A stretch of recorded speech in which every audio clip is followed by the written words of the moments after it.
pasin min chan na le uzo na to kiti nang ma khut ana bosa vandum le le asuna na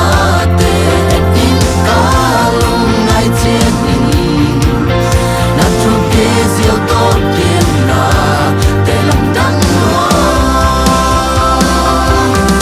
nang na le ni to pa na le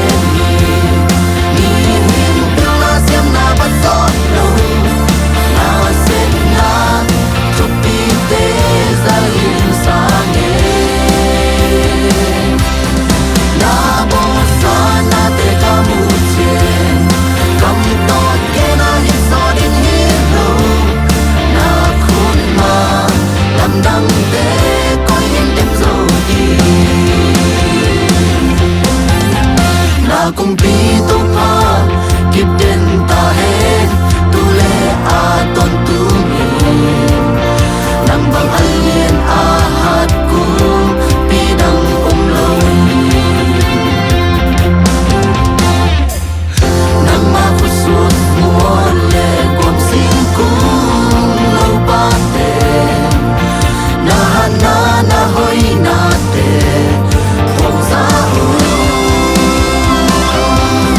nang na le ni to pa na le ni hin kel na siam na ba so lo na se na tu pi te za yin sa le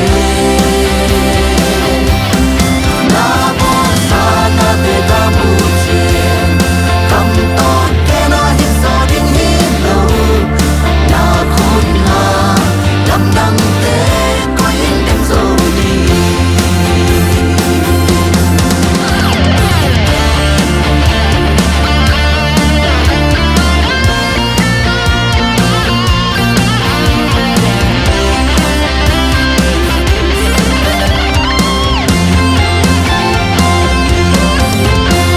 le van na